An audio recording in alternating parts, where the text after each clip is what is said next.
Greater Noida के शाहबेरी इलाके में बीती रात जो हादसा हुआ उसने कई परिवारों को उजाड़ दिया है। साथ ही इस हादसे के साथ ही एक बार फिर से कई सवाल जन्म हो गए हैं कि आखिर लापरवाहियां होती क्यों हैं, आखिर जिम्मेदारियां तय क्यों नहीं होती हैं। बीती रात जिस तरीके से 2 इमारतें गिरी वो इमारतें अवैध निर्माण में लिप्त थी।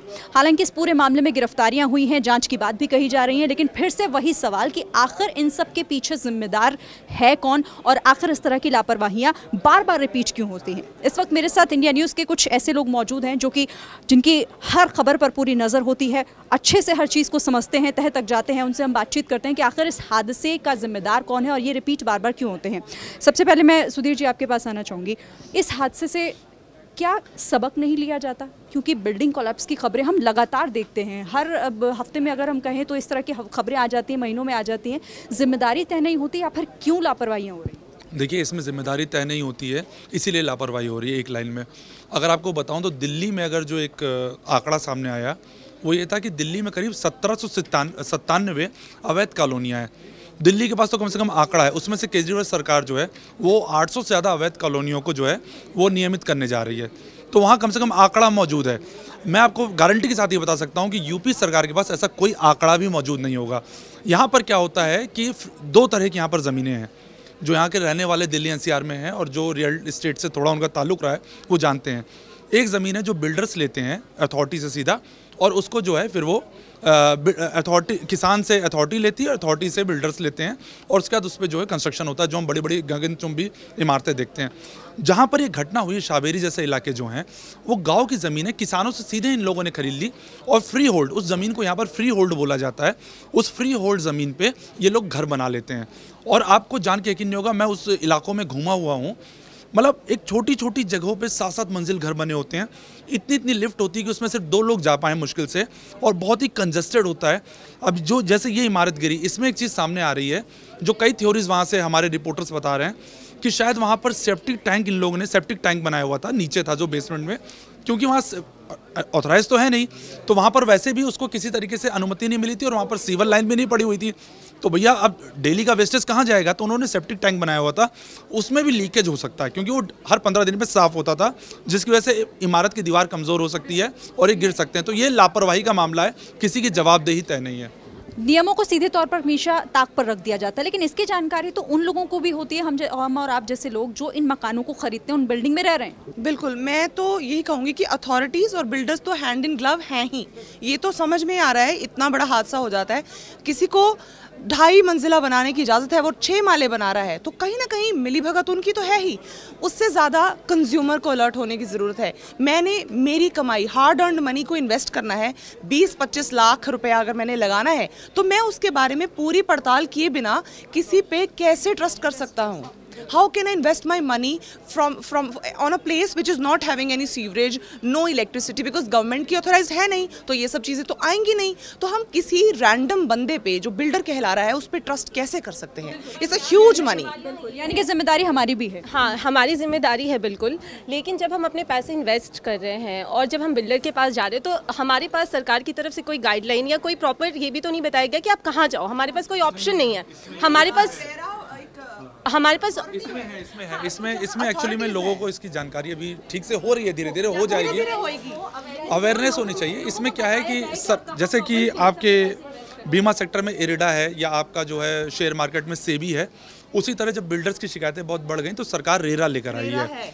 तो रेरा में क्या है कि रेरा बिल्डिंग गिरी है, वहाँ पे भी वो अनऑथराइज्ड जगह थी, वहाँ पे बिल्डिंग नहीं थी, पर कोई चेकलिस्ट नहीं था। अवेयरनेस अथॉरिटी की तरफ से भी कोई वहाँ पे चेक करने नहीं गया कि वहाँ पे बिल्डिंग कैसे बन गई, क्योंकि एकदम से एक बार में तो 6 मंजिला इमारत बनी नहीं होगी। उसमें उसके लिए शिरीन जी, उसके लिए क्या करना है, गाइडलाइन ये है कि आप किसी भी बिल्डर से अगर फ्लैट लेने जा रहे हैं तो आप उससे उसके रेरा का रजिस्ट्रेशन नंबर ले लीजिए। अब आप देखोगी जो अब ये अवेयरनेस, ये बात सही है जो इन्होंने सवाल उठाया और जो मिशा कह रही थी और जो अमृता ने बोला, दोनों की बात अपनी जगह सही थी। अब आप देखोगे जो होर्डिंग्स और जो बोर्ड्स लगे हुए हैं विज्ञापनों के, उसमें जो अच्छे बिल्डर्स हैं, बड़े बिल्डर्स हैं, उसके साथ रेरा का अपना रजिस्ट्रेशन नंबर भी देते हैं बाकायदा। तो लोगों को ये बहुत जानने की ज़रूरत है कि अगर आप फ्लैट खरीद रहे हैं, आप कहीं पर भी कुछ ऐसा परचेज कर रहे हैं, तो आप रेरा का रजिस्ट्रेशन नंबर शिरीन, इस वक्त की त्रासदी ये है कि आप उस बिल्डर की हालत देखिए क्या होनी चाहिए, कानून को उस पर कितना सख्त एक्शन लेना चाहिए। उस बंदे के पास कोई रिकॉर्ड नहीं है कि कितने बंदे अंदर बिल्डिंग में रहने लग गए हुए। इसे लेकर सुप्रीम कोर्ट ने भी 2 परिवारों की तो पहचान भी हो गई है कि 2 लोग वो अभी ही शिफ्ट हुए थे। उसमें से एक केस स्टडी में ये भी पता चला कि वो लोन लेकर आए थे, उन्होंने लोन में अपने पैसे, तो उनके पास तो कुछ नहीं रहा। एक तो वो रात के समय की घटना है जब लोग सो रहे थे अपने घरों में और एकदम से ये बिल्डिंग गिर जाती है, उनको बिल्कुल पता नहीं रहता है। और कई लोग अभी भी फंसे हुए हैं वहाँ पे मलबे में, उनकी तो पहचान भी नहीं होगी शायद, और अगर होती भी है तो उन आंकड़ों को छिपा दिया जाएगा ताकि लोगों में आक्रोश ना हो या जो भी, और कार्रवाई का तमगा दे दिया जाता है। कृष्णा जी, नोएडा अथॉरिटी ने उस इलाके में, उस एरिया में जहाँ पर ये बिल्डिंग बीती रात कोलैप्स हुई है, बैन लगा रखा था कि वहाँ पर अभी कोई निर्माण नहीं होगा, फिर भी यहाँ पर अवैध निर्माण हो रहा था। नोएडा अथॉरिटी को तो जानकारी थी, फिर क्यों नहीं किसी तरह की? जी शेरीन, इस बारे में 2 इश्यूज़ को मैं उठाना चाहूँगा। एक तो इन्वेस्टर के इधर से और एक अथॉरिटी की इधर से। एक तो पहला जो इन्वेस्टर जो इन्वेस्ट कर रहा है, जो कि खरीद रहा है, वो कई सारी चीज़ों को ताक पे रख करके जाकर कम पैसे में मिल रहा है तो वहाँ जाकर के वो बिल्डिंग अपना बुक कर लेता और खरीद लेता और जाकर के बिना कोई इन्वेस्टिगेशन के, बिना कोई इंक्वायरी के, जैसे कि ज़मीन किसकी है, कोई केस तो नहीं लगा हुआ है, पैसे दिए घर ले लिए चाहे जब भी मिले। और दूसरी बात अथॉरिटी की, वो इलीगल है, वो कैसे बन रहा है? सरकार कहाँ, क्या सरकार सो रही है? अथॉरिटी सो रही है? जब वहाँ परमिशन नहीं है बनाने का तो पानी का वहाँ कहाँ से आया? बिजली का कनेक्शन किसने दिया? फिर वो इन्वेस्टर को वो लोन देने वाला कंपनी जो ऑर्गेनाइजेशन जो बैंक सब हैं, वो लोन किस आधार पे दिया? जब उसको परमिशन ही नहीं है वहाँ पास करने का तो फिर लोन कहाँ से दिया? जब इलेक्ट्रिसिटी बोर्ड से आपको परमिशन ही नहीं मिला बिजली लेने का तो आपने कैसे लिया? इवन जब ये एनजीटी जो ग्रीन ट्रिब्यूनल से आपको परमिशन नहीं मिला आपको ये कंस्ट्रक्शन करने का तो आपने कंस्ट्रक्शन किया। और दूसरी बात यही कि सबसे बड़ी बात कि देखिए इतना कंजस्टेड इलाका है कि फायर ब्रिगेड की गाड़ी अंदर नहीं आ सकती। आप जो हमारा जो देखिए बहुत बड़ा इशू है कि जो फायर ब्रिगेड है, आप 40 फ्लोर का बिल्डिंग बना रहे हैं, 50 फ्लोर का बना रहे हैं, लेकिन अभी से कुछ दिन पहले तक हमारे फायर ब्रिगेड कितने तक 10 फ्लोर 12 फ्लोर तक जाके कंट्रोल कर सकते, बोलते भाई हमारे पास इतना अथॉरिटी नहीं, इतने वो सक्षम नहीं है हमारे क्या वहाँ जाके कंट्रोल करें। यही बगल में आप नोएडा सेक्टर 18 अट्टा चले जाइए, वहाँ पर जबकि मल्टी लेवल पार्किंग बना है लेकिन फिर भी रोड पर गाड़ियाँ खड़ी हो रही है। आप ये गाड़ी ले जाइए, दूसरी साइड से गाड़ी आती है तो आप साइड करेंगे तभी कोई गाड़ी निकलेगी। इसको कौन सारे नियमों के ताक पे रख करके पूरा ये जो है ये कानून यहाँ चल रहा है, आखिर क्या जिम्मेदार कौन है? इसको भुगतता कौन है? नेता तो अपना नेतागिरी करते हैं, आखिर एक आम जनता जो है, आम जनता के ऊपर असर पड़ता है, गरीब आदमी के ऊपर असर पड़ता है। बेचारे जो वहाँ मारे गए कौन थे लोग? 17 लाख 18 लाख में घर खरीदने वाले, जो बिल्डिंग में जो मल्टी लेवल में खरीदने वाले, उनके ऊपर तो कुछ होता नहीं। लेकिन आज ये विषय जो है ये जाँच का, आखिर सबके ऊपर एक्शन लेने की ज़रूरत है, चाहे वो इलेक्ट्रिसिटी डिपार्टमेंट हो, वाटर डिपार्टमेंट हो या फिर रोड अथॉरिटी हो, किसके ऊपर आखिर जो मटेरियल यूज होता है बिल्डिंग, अगर ये तो चलिए अनऑथराइज थी, ऑथराइज जगहों पे भी जहाँ बिल्डिंग बनती है वहाँ जो प्रोडक्ट और मटेरियल यूज हो रहे हैं, जो सीमेंट है उसकी क्वालिटी पे भी चेकलिस्ट होना चाहिए। क्योंकि यहाँ जो बिल्डिंग गिरी है ऐसा बताया जा रहा है कि वहाँ पे पानी भरने की वजह से बिल्डिंग कोलैप्स हो गई और नींव ज़्यादा गहरी नहीं थी, बारिश की वजह से कोई प्रॉपर ड्रेनेज सिस्टम नहीं था कि पानी निकल जाए। तो ये भी एक चीज़ है जिसको जानने की जरूरत है कि जो सही कह रही है, जो बहुत ही लो क्वालिटी का वो जो कंस्ट्रक्शन वहाँ पर जो ठेकेदार जो बना रहा था, कोई इंक्वायरी नहीं किया, वो अपना पैसे कमाने के लिए बहुत ही घटिया क्वालिटी का सीमेंट, घटिया क्वालिटी का ये बालू यूज़ किया वहाँ पे। आप देखिए ना, आप वहाँ की बात कर रहे हैं, बगल में आप डीएनडी फ्लाईओवर पे चले जाइए, यमुना के किनारे किनारे सारे घर बन गए, हमारा नेचुरल ब्यूटी जो सारे खत्म हो गए।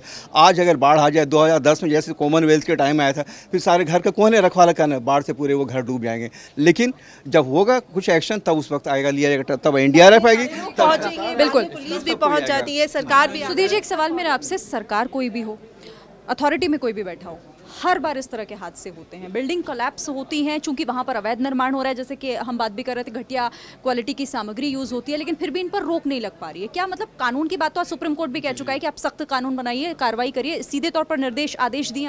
आपको जानकर हैरानी होगी, सुप्रीम कोर्ट का 2011 का वर्डिक्ट है इसी शावेरी गाँव को लेकर कि इसकी ज़मीन का अधिग्रहण नहीं किया जाएगा। आप शावेरी के, मैं उस इलाके में घुमा हुआ हूँ, अपने निजी अनुभव से आपको बता रहा हूँ, वहाँ पर आप घूम के देखेंगी इस तरह की कम से कम कुछ नहीं तो 100 से 150 200 इमारतें बन के तैयार खड़ी हैं, बाकी जो बन रही हैं वो अलग हैं। अपने निजी अनुभव से मैं बता रहा हूँ, जो अथॉरिटी है उसके साथ इतनी बढ़िया इनकी सेटिंग होती है कि जिस जगह की रजिस्ट्री नहीं होती है वहाँ पर अगर आप अथॉरिटी में 20,000 रुपये पहुँचाएंगे तो उस जगह की रजिस्ट्री हो जाएगी। इसी शावेरी गांव को लेकर कुछ दिन पहले महीने भर के अंदर योगी आदित्यनाथ को एक समाज सेवी ने ट्वीट किया था। हाँ, और उस ट्वीट के बाद उस पर रिप्लाई भी आया यूपी पुलिस का कि इस मैटर को देखा जाए। उसके बाद भी कुछ नहीं हुआ और आप देखिए आज क्या स्थिति हो गई। प्रॉब्लम क्या होती है, कुछ लोगों को भी जागरूक होने की ज़रूरत है, जो मिशा भी कह रही थी। जागरूक होने की ज़रूरत इसलिए है, जो मैं अपने निजी अनुभव से आपको बता रहा हूँ। मान लीजिए कि अगर आपको किसी अच्छे बिल्डर के पास वो फ्लैट 2 BHK का 25 से 26 लाख में मिल रहा है, वो फ्लैट यहाँ पर 20 से 21 लाख या 22 लाख में मिल जाएगा। ये 4 लाख रुपए बचाने के लालच में लोग अक्सर ऐसी जगहों पे चले जाते हैं, क्योंकि रेडी टू मूव इन होता है। यानी कि मिशा कहा जा सकता है कहीं ना कहीं हम और आप भी इसके पीछे जिम्मेदार है, लोगों को अवेयर होना। बिल्कुल, मैं सबको रिक्वेस्ट करूंगी जो भी हमें देख पा रहे हैं कि प्लीज़ अपना पैसा, आप जो हार्ड अर्न मनी है उसे सोच समझ के इन्वेस्ट कीजिए। बाकायदा सरकार से सवाल पूछिए, जब आप खरीदने जा रहे हो अथॉरिटीज़ को संपर्क कीजिए। कुछ चंद लाख बचाने के चक्कर में अपनी पूरी की पूरी पूंजी मत लुटा दीजिए। और जहाँ रही सरकार की जवाबदेही की बात, तो ये ज़रूर हैंड इन ग्लव हैं और अथॉरिटीज़ को सिर्फ आलस की वजह से, उनके आलस की वजह से सारे रूल्स बने हुए हैं कि अगर किसी बिल्डर को हमने ऑथराइज़ किया है, पर फिर भी हमारी गवर्नमेंट ने हायर किए हुए इंजीनियर्स हैं, हमारे पास आर्किटेक्ट्स हैं, जिनकी ड्यूटी बनती है कि वो चेक करें टाइम टू टाइम, वो अपना काम ठीक से नहीं कर रहे हैं। अगर वो करना शुरू कर दें तो इस तरह के हादसे ना हो। जो इन्होंने बात की कि सामान अच्छा नहीं यूज़ हो रहा, समय समय पर चेकिंग अगर की जाए, अपने काम को ईमानदारी से किया जाए तो सब ठीक रहेगा। अच्छी कॉलोनी में बहुत टाइम लगा होगा। एक बार तो अथॉरिटी की तरफ से प्रॉपर एक चेकिंग होनी चाहिए टाइम टू टाइम कि कहाँ पे ऐसे अनऑथराइज तरीके की चीज़ें हो रही हैं, वहाँ पे जाके उन्हें लोगों के बीच भी कैंपेनिंग करनी चाहिए किसी तरीके से अथॉरिटी वालों को, ताकि उन तक भी अवेयरनेस पहुँचे और वो अपने पैसे को सोच समझ कर फिर इन्वेस्ट कर पाए। हाँ, देखिए मैं ये कहना चाहूँगा कि जिस इलाके में वहाँ परमिशन नहीं कि आप 2 फ्लोर से 2.5 फ्लोर से ज़्यादा आप नहीं बना सकते, वहाँ 5-5 फ्लोर का 6-6 फ्लोर का बिल्डिंग बन जाता है। अथॉरिटी सोई भी कोई नहीं देखता। कल 2 हादसे हुए हैं यहाँ पे, एक नोएडा में हुआ और इसके बगल में ही पास ही में दिल्ली के गाजीपुर में हुआ। वहाँ क्या था, वहाँ एक घर के नीचे पानी भर गया और वो गिर गया। क्यों? तो वहाँ बेसमेंट का वहाँ कोई ये परमिशन नहीं कि आप घर के नीचे बेसमेंट, लेकिन बेसमेंट बना के बड़े अच्छे से वहाँ पे जो है सो अपना वो दूध का कारोबार चलाया जा रहा था और कई जानवर उसके नीचे दब करके मर गए। आखिर इसका जिम्मेदार कौन है? चाहे वो दिल्ली हो, नोएडा हो, यूपी हो, ये हमारी सरकार ये जिम्मेदार है। इसको देखने की बहुत ज़रूरत है। अब जा कर के सरकार जागी तो जहाँ जाओ अंडर वो बना कर रखें, उसकी इंक्वायरी होगी और उसको रोक लगाया जाएगा। बिल्कुल, यानी कि जिम्मेदारी तो तय करनी होगी। चलिए, आप सभी का बहुत शुक्रिया इस चर्चा में शामिल होने के लिए। तो जो ये हादसा हुआ है, फिर से एक बार सबक लेने की ज़रूरत है कि इस तरह के हादसे दोबारा ना हो। अथॉरिटी, प्रशासन, सबको जिम्मेदारी तो तय करनी पड़ेगी, लेकिन साथ ही आपको और हमें भी सजग होना पड़ेगा कि अगर आप कहीं घर खरीदने जा रहे हैं तो क्वालिटी किस तरह की है उस घर की, क्या पूरे पेपर्स हैं कि नहीं, परमिशन वहाँ पर है कि नहीं, ये सारी चीज़ें जांचें परखें, उसके बाद ही कोई कदम आगे के लिए उठाएं। इस चर्चा में फिलहाल इतना ही। शुक्रिया।